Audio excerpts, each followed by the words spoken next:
ስብሐት ወክብር ለስሉስ ቅዱስ ይደር። እንደምን ሰነበታችሁ? እንኳን ለታላቁ የሱባኤ ጊዜ የጌታችን የመድኃኒታችን የኢየሱስ ክርስቶስ ወርሃ ጾም ሰውና እግዚአብሔር የሚገናኙበት እግዚአብሔር ምሕረቱን ለሰው ልጆች አብዝቶ የሚሰጥበት ወርሃ ጾም በሰላም አደረሰን አደረሳችሁ። እንኳን አብሮ አደረሰን። በተቻለ መጠን ያለውን መርሃ ግብር እየተቆራረጠም ቢሆን እናስተላልፋለን። በቅጂ መልክ የዛሬ ሳምንት በነበረን የትምህርት ጊዜ ወይም የትምህርት ክፍለ ጊዜያችንን ክርስቲያናዊ ስነ ምግባር በየት ቦታ ይፈጸማል በሚል ክርስቲያናዊ ስነ ምግባር በቤት ውስጥ የመጀመሪያው ትምህርት ቤት የመጀመሪያው የስነ ምግባር ትምህርት ቤት በቤት ውስጥ በቤተሰብ ደረጃ እንደሆነ ተመልክተናል። ቤተሰብን የሚያስተዳድሩ ሰዎች ክርስቲያናዊ ስነ ምግባራቸውን በመጀመሪያ ሊያረጋግጡና ወይም ሊማሩት የሚገባው ከቤተሰብ አስተዳደር ጀምሮ ከትዳር መመስረት ጀምሮ ነው የሚለውን በተቻለ መጠን አይተናል። ዛሬ ደግሞ የምናየው በቤተ ክርስቲያን ስርዓት ወይም በክርስቲያናዊ ስነ ምግባር ውስጥ ጸሎትና ሩካቤ ስጋ እንዴት ይታያል የሚል ነው የሚሆነው።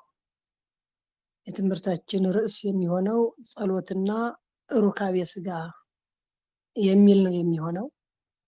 ሁላችሁም ድምፁ የሚሰማ እንድታዳምጡ አሳስባለሁኝ። የትምህርታችን ርዕስ የሚሆነው ጸሎትና ሩካቤ ስጋ የሚል ነው። የትምህርታችን ርዕስ ምንድን ነው? ጸሎትና ሩካቤ። ምንድን ነው የትምህርታችን ርዕስ? ጸሎትና ሩካቤን በተመለከተ ዛሬ እንማራለን ነው ያሉት። አዎ አድምጠኸኛል። ተከታተለኝ በደንብ። ጸሎትና ሩካቤ ስጋ በቤተ ክርስቲያን ስርዓት ወይም ደግሞ ብዙ ልጆቻችን ብዙ ወገኖቻችን በሩካቤ ስጋ ጊዜ ወይም ደግሞ ሩካቤ ስጋ ከመፈጸም በፊት መጸለይ ይገባል አይገባም፣ እንደገናስ ደግሞ ሰው በዚህ ውስጥ በሩካቤ ስጋ ውስጥ ቆይቶ መጸለይ ይችላል አይችልም የሚሉ ብዙ ጥያቄዎች ይነሳሉ። መጽሐፍ ቅዱስ ግን ይህንን ሩካቤ ስጋ እንዴት ያየዋል? ከመጽሐፍ ቅዱስ ጋር ሲነጻጸር የሚለውን ነው በሰፊው የምናየው። መጀመሪያውና ዋነኛው በሩካቤ ስጋ ጊዜ ጸሎት መጀመሪያም ይሁን መጨረሻ አይከለክልም ነው። ይህን በአጽንኦት እንድትይዙልኝ። ጸሎት አይከለክልም ሩካቤ ስጋ። ሩካቤ ስጋ ጸሎት የሚከለክለው ዝሙት ከሆነ ነው። ካለዛ ግን ህጋዊ ሩካቤ ስጋ በቤተ ክርስቲያን ህግ የተጋቡ ተጋቢዎች ህጋዊ ባልና ሚስት ሆነው የሚኖሩ ሰዎች ከሩካቤ ስጋ በፊትም ይሁን ከሩካቤ ስጋ በኋላ ጸሎት አይከለክልም ነው። የማይከለክልበት ዋነኛ ምክንያቶች ወይም ደግሞ እንድንጸልይ የሚያስገድዱን መጸለይ እንዳለብን የሚያስገድዱን ዋነኛ ምክንያቶች 3 ናቸው። በእነዚህ 3 ምክንያቶች ህጋዊ ትዳር ያላቸው ሰዎች፣ ህጋዊ ባልና ሚስቶች፣ በህግ በሆነ ሩካቤ የሚኖሩ ሰዎች ጸሎት እንዲያደርጉ ይገደዳሉ። አንደኛው ሩካቤ ስጋችን የደስታ እንዲሆንልን ነው። በሩካቤ ስጋ ጊዜ በደስታ የተሞላ ጣዕም ያለው እንዲሆን ነው። ሁለተኛው ዘራችንን የተባረከ በዛ ሩካቤ ስጋ የምናፈራቸው ፍሬዎች ወይም የምናገኛቸው ትውልዶች ዘሮች የተባረኩ እንዲሆኑ ነው። ሶስተኛው በሩካቤያችን ላይ ደስታ የሚያሳጣን ዛር መንፈስ ሊሆን ይችላል። መተት ሊሆን ይችላል፣ ሌላም አይነት ጥላ ሊሆን ይችላል፣ ገርጋሪ ሊሆን ይችላል፣ ጣዕም የሚያሳጣ በአጠቃላይ አይነ ጥላና የመሳሰሉት ነገሮች በስንፈተ ወሲብ ሊሆን ይችላል፣ በሌላ ሰዎችን የሚያሰነካክሉና ባለትዳር ጣዕም የሌለው ሩካቤያቸው ጣዕም የሌለው እንዳይሆን ይላል። በእነዚህ በሶስቱ ምክንያቶች ሰዎች እንዲጸልዩ ይገደዳሉ ማለት ነው። ጌታችንና መድኃኒታችን ኢየሱስ ክርስቶስ ለስም አጠራሩ ክብርና ምስጋና ይግባውና ሩካቤን በተመለከተ ለመጀመሪያው ፍጥረት ለአዳም መመሪያ ሲሰጥ ለአዳምና ለሔዋን ብዙ ተባዙ ምድርንም ምሏት ብሎ በሩካቤ ስጋ አማካኝነት የሰው ዘር እንዲባዛ በሩካቤ ስጋ አማካኝነት ምድርን እንድንሞላ ነገስታቱ፣ ጳጳሳቱ፣ ሊቃውንቱ እንዲወለዱ ጻድቃን ሳይቀሩ ቅዱሳን ሰማዕታት የምንላቸው ከራሳቸው አልፈው ለዓለም የሚጸልዩ እግዚአብሔርን በሕይወታቸው በስራቸው በተግባራቸው የሚያስደስቱ ቅዱሳን ጭምር እንዲፈጠሩበትና እንዲወለዱበት እግዚአብሔር የመጀመሪያውን መመሪያ ትእዛዝ የሰጠው ብዙ ተባዙ ምድርን ምሉ ብሎ ነው። በዛ መሰረት በዚህ በሐሙስ ውዳሴ ማርያም ላይ ኦዝ መንክር ነስአ አሐደ አጽመ እምገቦሁ ለአዳም ከአዳም ጎና አንዲት አጥንት መንሳት ምን ይረቅ ምን ይደንቅ፣ ያችን አንዲት አጥንት ሴት አድርጎ ሰው አድርጎ ሙሉ አካል ያላት አድርጎ መፍጠር ምን ይረቅ እንደምን ያለ ረቂቅ ምስጢር ነው ይላል። ያችን ከአዳም ፊት አቅርቦ እንሆ ረዳት ትሁንህ ብሎ ሰጠው ነው የሚለው። ሰጠው ብቻ አይደለም፣ አዳምን እወቃት አለው። እወቃት በግብር እወቃት አለው ነው የሚለው። ይህን ማለት የሁለት ተጋቢዎች ወይም በጋብቻ ሕግ ጸንተው የሚኖሩ ሰዎች የሚያደርጉት ግንኙነት በእግዚአብሔር የታዘዘ የተፈቀደ ነው ማለት ነው። እግዚአብሔር ደግሞ እርኩስ የሆነን ነገር ለሰው ልጅ አልሰጠም። እስከ ግዙፉ ከሚታየው እስከማይታየው ድረስ ያለው እግዚአብሔር ለሰው ልጆች ያደለው ቅዱስ የሆነውን ነገር ብቻ ነው። ስለዚህ ጋብቻ እግዚአብሔር ለሰው ልጆች የሰጠው ቅዱስ ጋብቻ ነው ማለት ነው። ሐዋርያው ቅዱስ ጳውሎስም እንደዛ ነው የሚለው። ጋብቻቸው ብቻ አይደለም፣ ትዳራቸው ብቻ አይደለም፣ የሚለብሱት አንሶላው የተባረከ ነው። የተባረከ ነው። ትዳራቸው የተባረከ ነው፣ ቅዱስ ነው፣ እግዚአብሔር የባረከው ነው ይላል። እግዚአብሔር የባረከው ቅዱስ የሆነውን ጋብቻ እኛ ደግሞ በጸሎት ይህንን የሰጠህን ይህንን ያደረክልን ብለን እግዚአብሔርን ልናመሰግንበት በጸሎት ፈጣሪን ልናመሰግንበት እንደሚገባ ቅዱሳት መጻሕፍት በሰፊው ይናገራሉ። እግዚአብሔር በነገሮች ሁሉ ይረዳን ዘንድ ሩካቤ ስጋችንን የተባረከ ወይም የተቀደሰ ይሆን ዘንድ በተለያየ ጊዜ በምናደርጋቸው ከትዳር አጋሮቻችን ጋር በምናደርገው የምኝታ ግንኙነት መጀመሪያ ጸሎት ያስፈልገዋል ነው። በዚህ ጸሎት ውስጥ እግዚአብሔርን የምንጠይቀው ጥያቄ አንደኛ ቅድም እንዳልኳችሁ በዛር መንፈስ በተለያዩ ክፉ አጋንንቶች የሰውን ዘር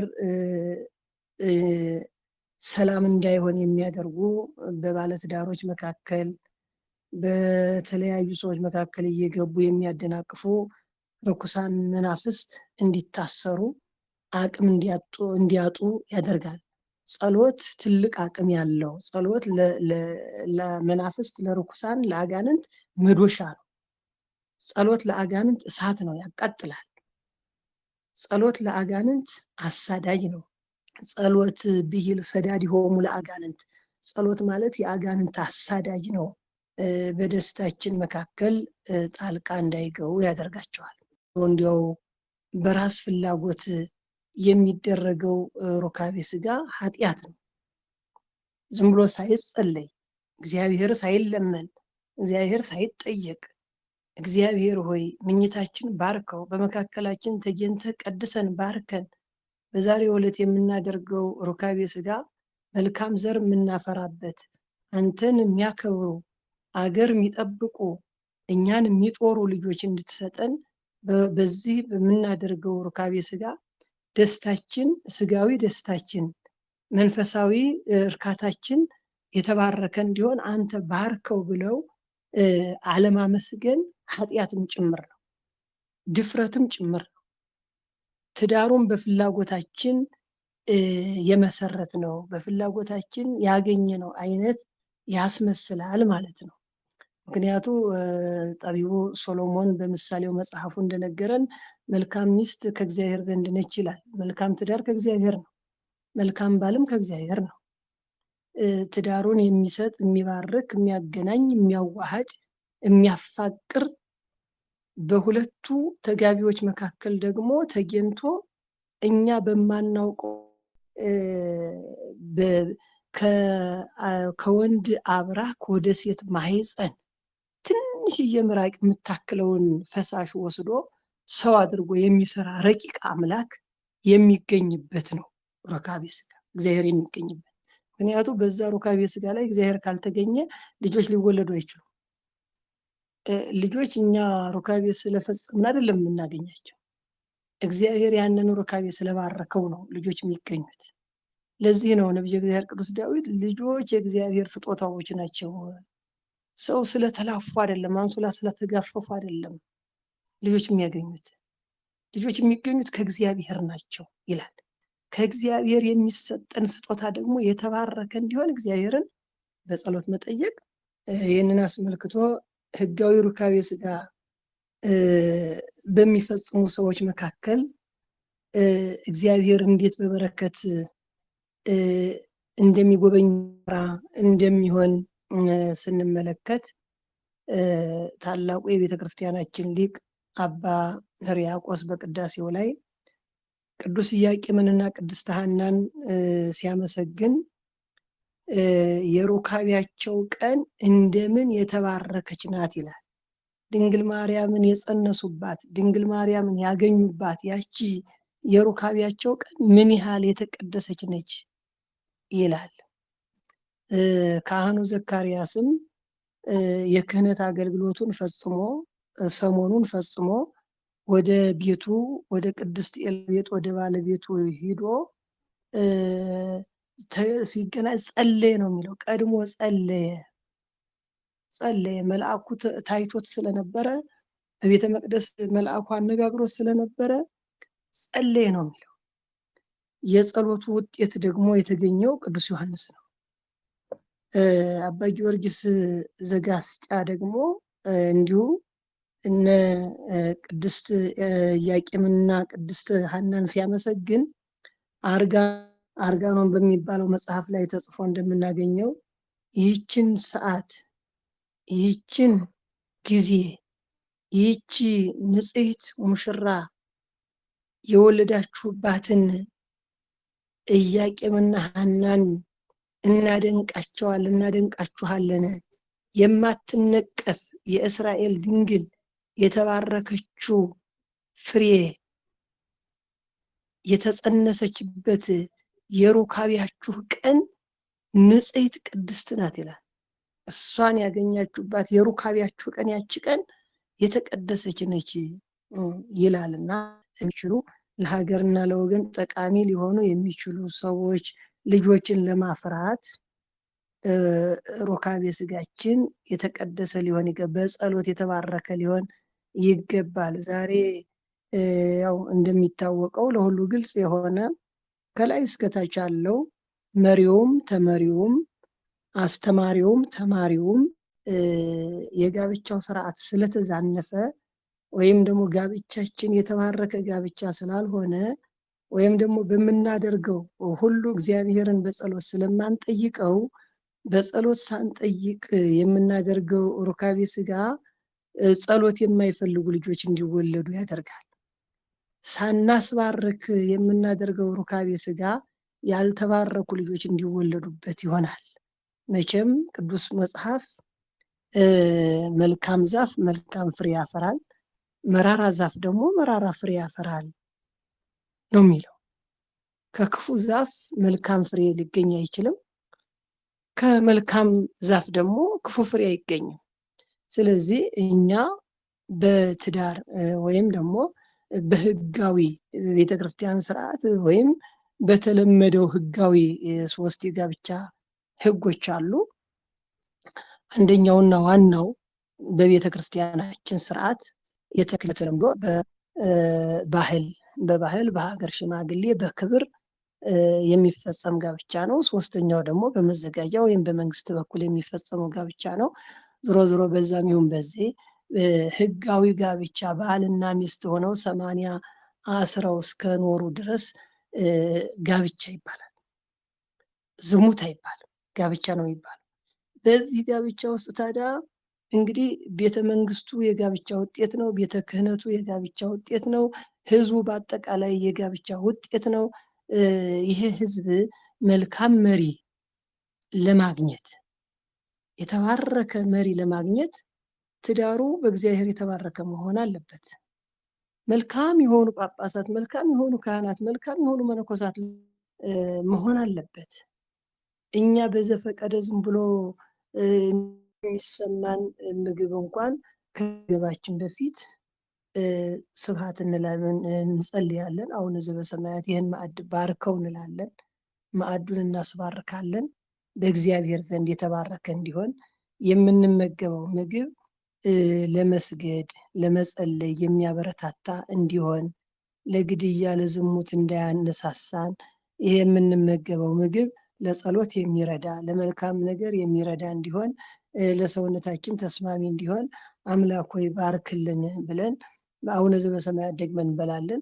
ከበላም በኋላ ደግሞ ስብሐት ለአብ ብለን ለአብ ምስጋና ይገባል፣ ለወልድ ምስጋና የምንመገበው ምግብ ያዘጋጀህልን በደላችን ታግሰ ኃጢአታችን ይቅር ብለ ይህን የምንመገበውን ምግብ አዘጋጅተህ ስለሰጠህን ብለው ደግሞ እናመሰግናለን ከማድ በኋላ። ስለዚህ ይሄ እዳሪ ለሚሆነው ምግብ እንኳን ይህን ያህል ምስጋና ማቅረብ ከተቻለ ሰውን ያህል ክቡር ፍጥረት የሚፈጠርበት ወይም የሚዘጋጅበት ማህፀን ወይም ሩካቤ ስጋ ሰውን ያህል ነገር እንግዲህ በጣም በሚገርም ሁኔታ እኛ ሚስቶቻችን ወይም ደግሞ ሰዎች ላዘጋጁት ምግብ እንጀራ እግዚአብሔርን እንድንበላ ፍቀድልን፣ እንድንመገብ ፍቀድልን፣ ጤና እንዲሆን ፍቀድልን ካለን እሱ ተገንቶ የሚያዘጋጀውን ፍሬ ዘርን ያህል ነገር የሚዘራበት ማህፀን ደግሞ ሊባረክ ይገባል። ከግንኙነት በፊት ከግንኙነት በኋላ አሁን ብዙዎቹ ደግሞ ከግንኙነት በፊት መቼም ያው የተለመደውን ጸሎትም ለማድረግ በሰርክ ጸሎትን በሌላም ልንጸልይ እንችላለን። ከተገናኘን በኋላ ከግንኙነት በኋላ እንዲያው ከስዕሉ ፊት መቆም፣ የጸሎት መጽሐፍ መንካት የመሳሰሉ እንዲያው ቁሞ መጸለይ፣ እነዚህ ሁሉ እጅግ ያሳቅቀናል። ብዙዎቹን ያሳቅቃቸዋል። ጥሩ ነው። ምናልባት የሚሳቀቁት እነዚህ ሰዎች ከቅዱሳን ስዕላት ፊት እንዴት እንቆማለን ለካከስ ስለ ሁለት ነገር ነው ብዬ ገምታለሁ። አንደኛው ያንን ቅዱሳኑን ስዕሉን የጸሎት መጽሐፉን ጽዋውን ከማክበር የተነሳ ክብር ከመስጠት የተነሳ የሚያደርጉት ብዬ ወስዳለሁ፣ የሚያደርጉት ነው።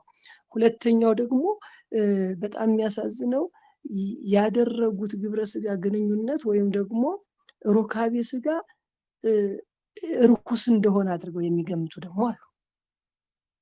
ልክ በቃ የረከሱ ከባሏ ጋር ወይም ከሚስቱ ጋር ግንኙነት ሲያደርግ በኋላ ስሜቱን ከጨረሰ በኋላ ልክ እንደረከስ አድርጎ ራሱን እንደርኩስ አድርጎ የሚቆጥር ወይም የምትቆጥር አለች እና ይሄ ፍጹም የተሳሳተ ስህተት ነው። ርኩስ አይደለም። ክርስቶስ የተገኘበት ማህፀን እንደ እርኩስ አድርገን ልንቆጥረው አይገባም። ለዛ ነው ቅዱስ ተብሎ የተሰየመው። እንዘ ትብል አፈወርቅ ጊዜያ ተክልኤ አፈወርቅ ብላ ጠራችው። ስዕሏ የእመቤታችን ስዕል ያቺ ዘማዊ ሴት ሀፍረተ ስጋዋን ገልጠው በአደባባይ በሰቀሏት ጊዜ ይሄ እኮ ክቡር ማህፀን ነው፣ ክርስቶስ ሳይቀር የተገኘበት፣ ቅዱሳን ሳይቀሩ የተገኙበት ማህፀን ነው፣ እንዴት እንደዚህ ይደረጋል ብሎ ሀፍረተ ስጋዋን ሸፈነ ወይም አከበረ ነው የሚለው። በማክበሩ አፈወርቅ ተባለ ቅዱስ ዮሐንስ ነው የሚለው እና ቅዱስ ነው፣ ርኩስነት የለው። ቅዱስ ጳውሎስም ይህንን ነው ያረጋገጠው፣ ጋብቻው ቅዱስ ነው ብሎ ያረጋገጠው ለዚህ ነው እና ከሩካቤ ስጋ በኋላም ቢሆን አምላክ ሆይ ለሰውነታችን እርካታ ለኑሯችን ሰላም የሚሰጠንን ይህንን ፈቅደህ ስላደረክልን እናመሰግንሃለን ተብሎ እግዚአብሔር ሊመሰገን ይገባል። መዝሙረኛው ቅዱስ ዳዊት በመዝሙር 149 ቁጥር 5 ላይ ቅዱሳን ይመካሉ በምንጣፋቸውም ላይ ሐሴትን ያደርጋሉ ይላል። አሁን ቅዱሳን ይመካሉ በምን? ነቢዩ ቅዱስ ዳዊት በመዝሙር 149 ቁጥር 5 ላይ ቅዱሳን ይመካሉ በምንጣፋቸውም ላይ ሐሴት ያደርጋሉ ብሎ ሲናገር ቅዱሳን ብሎ ሊጠራ ግርማ ሌሊቱን ድምፀ አራዊቱን ታግሰው ጤዛ ልሰው ድንጋይ ተንተርሰው ከዘመድ ባዳ ከከተማ ምድረ በዳ ብለው መንነው የሚኖሩትን አይደለም ቅዱሳን ያለው። ምክንያቱም እነሱ በምንጣፍ ላይ አይተኙም፣ ምንጣፍም የላቸውም፣ መናኝ ናቸው፣ በዱር በጫካ በበረሃ የሚኖሩ ናቸው። ምግባቸው ቅጠል ነው፣ እዛም ያለፈው ጸሎት ነው። ልብሳቸው ቅጠል፣ ምግባቸው ጸሎት ሆኖ የሚኖሩ ናቸው። ቅዱስ ዳዊት ቅዱሳን ሊል የፈለገው በምንጣፋቸው ይመካሉ፣ ደስ ይላቸዋል፣ ሐሴት ያደርጋሉ በምንጣፋቸው ያለው እንደነ አብርሃምና እንደነ ሳራ እንደነ ዘካርያስ እና እንደነ ኤልሳቤጥ እንደነ እግዚአብሔርያና እንደነ ጸጋ ዘአብ የመሳሰሉት ቅዱሳን በምንጣፋቸው ይመካሉ። የትዳሩ ባለቤት የትዳሩ መሪ አንተ ነህ። አንተ የፈቀድከውን ሕግ ጠብቀን አንተ በፈቀደው ሕግ መሰረት ቅዱሳኑን እንድናፈራ ቅዱሳን የሆኑ ልጆች ትሰጠናለህ ብለው ይመካሉ። ደስ ይላቸዋል። ስለሰጠህን እናመሰግናለን ብለው ይመካሉ። ቅዱሳን የተባሉት እነዚህ ናቸው እና ሕጋዊ ጋብቻ ያላቸው ወይም ደግሞ በትክክለኛው በስነ ምግባር በትክክለኛው ክርስቲያናዊ ስነ ምግባር የሚኖሩ ተጋቢዎች ወይም በሕግ ጸንተው የሚኖሩ ባልና ሚስቶች በምኝታቸው እግዚአብሔርን ያመሰግኑታል፣ ይመካሉ። ባለትዳሮች በመሆናቸው ደስ ይላቸዋል፣ ይመካሉ። የሚመካ በእግዚአብሔር ይመካ ወይም ከመስቀሉ በቀር ሌላ ትምክህት ከኔ ይራቅ እንዳለው ዝሙት አይፈልጉም፣ ሌላ ማየት አይፈልጉም፣ ወዲያ ወዲህ አይሉም። በትዳራቸው ይኮራሉ፣ በትዳር አጋራቸው ይመካሉ፣ በትዳር አጋራቸው ሐሴት ያደርጋሉ፣ እግዚአብሔርን ያመሰግኑበታል ማለት ነው። ስለዚህ እኛም ሩካቤያችንን ከፈጸምን በኋላም ይሁን ከመፈጸማችን በፊትም ይሁን ልንጸልይ ይገባል። እንደ ቅዱሳኑ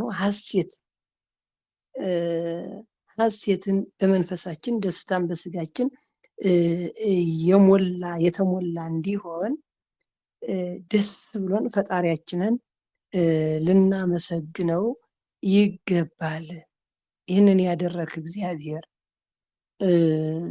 መቼም ሰው እናቱንና አባቱን ይተዋል፣ ሚስቱንም ይከተላታል። ደጋ ብትወጣ ደጋ ይወጣል፣ ቆላ ብትወርድ ቆላ ይወርዳል። ምክንያቱ ከፋኝ ስትለው አብሮ ይከፋዋል፣ ተደሰትኩ ስትለው አብሮ ይደሰታል። የእሷ ህሊና ከፍ ዝቅ ባለ ቁጥር አብሯት ከእሷ ጋር አእምሮዋን ለማስደሰት አብሮ ይወጣል ይወርዳል። እሷም ደግሞ በአእምሮ በሀሳብ አብራው ትወጣለች ትወርዳለች። ሀሳቡ ደጋ ሲወጣ ማለት ሀሳቡ ደስተኛ ሲሆን፣ ቆላ ሲወርድ ማለት ሀሳቡ ሲከፋው፣ በዛ ሁሉ አብራ ትጠቁራለች፣ አብራ ትቀላለች፣ አብራ ትደሰታለች፣ አብራ ታዝናለች። ስለዚህ ወላጆቻችን እነሱ እኛን አጉርሰው እነሱ እየበረዳቸው እኛን አልብሰው አሳድገው ሴትም ብትሆን ወንድም ቢሆን ወንድም ወደማያውቃት ይሄዳል፣ ሴት ይሄዳል፣ ሴትም ወደማታውቀው ወንድ ትመጣለች። ቤተሰብ ተለይተው ከእህት ከወንድም ተለይተው አንድ ስጋ ሆነው በአንድነት አስበው በአንድነት ኑረው እግዚአብሔርን ያስደስቱበታል። እና ይህንን ያደረግ እግዚአብሔር እሷንም ከሌላ ትውልድ ከሌላ ወገን እኔንም ከሌላ ትውልድ ከሌላ ወገን አምጥተህ አገናኝተህ በመካከላችን ደስታ ፈጥረህ በዚህ በመገናኘታችን ተደስተን እኛን የሚያመሰግኑ የሚያከብሩ አንተንም የሚያመሰግኑ ለሀገርና ለወገን ተስፋ የሚሆኑ ትውልዶች እንድትሰጠን እንለምናለን ይላሉ። ከወለዱ ደግሞ ስለሰጠህን እናመሰግናለን ብለው ያመሰግናሉ። ስለዚህ ከሩካቤ ስጋ በፊትም ከሩካቤ ስጋ በኋላም ህጋዊ ባለትዳሮች ሊጸልዩ ይገባቸዋል። ሩካቤ ስጋቸው እንደ ነውር እንደ ርኩስ ወይም እንደ ጸያፍ ነገር አድርገው ሊቆጥሩት አይገባም። እንደዛ አድርገው የሚቆጥሩ ሰዎች ኃጢአት ይሰራሉ። እንዲሁም በቅዳሴያችን ላይ በዚህ ምንድን ነበረ ዲያቆኑ የሚለው ዲያቆኑ አዋጅ የሚያውጀው በዚህ በቅዳሴ ስርዓታችን ላይ አለ። ሶስት ማንልም ብሎ ይልና ምንድን ነበረ አስቀድመን እንደተናገርን የሚለው በከመ አቅደምነ ነጊረ አስቀድመን እንደተናገርን ከሚለው ጸሎት ላይ እኛ ግን ጋብቻ ቅዱስ እንደሆነ ንጹሕም እንደሆነ እንናገራለን ይላል። ጋብቻ ንጹሕ እንደሆነ ቅዱስም እንደሆነ እንናገራለን፣ በጋብቻችን መካከል ርኩሰት እንደሌለ እንናገራለን ብሎ ዲያቆኑ ያውጃል። ብሎ ከሚለው ላይ አምን በአሐዱ አምላክ ጸሎተ ሃይማኖት የሚለው እንትን ቅዳሴ ላይ ማለት ነው።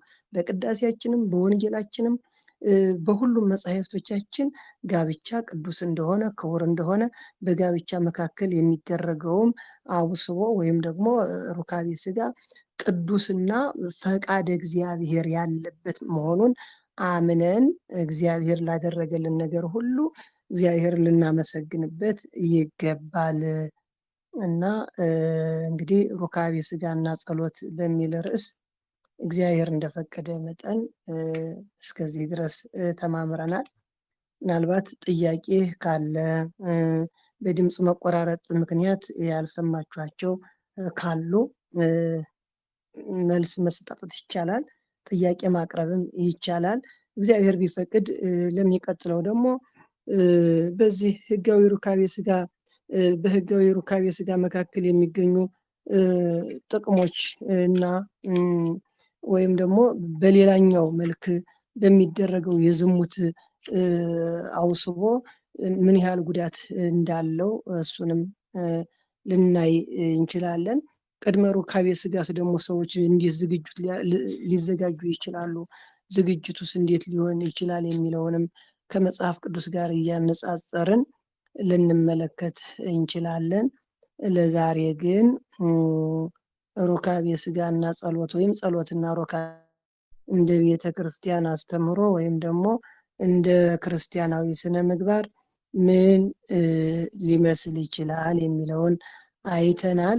ሰዎች በጋብቻ ውስጥ እያሉ ሊቆርቡ ሩካቤ ስጋ ከማድረግ ስንት ቀን መከልከል አለባቸው? ከቁርባን በፊት ስንት ቀን ንጹህ መሆን አለባቸው? ከቁርባን በኋላ ስንት ቀን ደግሞ ንጹህናቸውን መጠበቅ አለባቸው? የሚሉትን እና የመሳሰሉትን እንደ እግዚአብሔር ፈቃድ ቀጥለን የምናይ ይሆናል። ያስተማረን የመከረን እና የገሰጸን ቅዱስ አምላካችን የሰውነታችን መክፋት የኃጢአታችን መብዛትም ሳይቆጣጠር ለዚህ ለወርሃ ጾሙ እንድንደርስ ሱባኤውን እንድንጀምር ስለረዳን አምላካችን እግዚአብሔር የተመሰገነ ይሁን። በተማርነው ትምህርት እንድንኖርበት እግዚአብሔር ይርዳን። ዛሬ ብዙዎቻችን የትምህርት ችግር ወይም የመስማት ችግር ሳይሆን ያለን የመተግበር ችግር ነውና ያለን ወደ ተግባራዊ ክርስትና እንድንቀይረው ትምህርቱን፣ እውቀቱን፣ ያነበብነውን፣ የሰማነውን፣ የተናገርነውን ወደ ተግባራዊ ክርስትና እንድንቀይረውና በተግባር እንድንኖረው እግዚአብሔር ይርዳን። ወስብሐት ለእግዚአብሔር።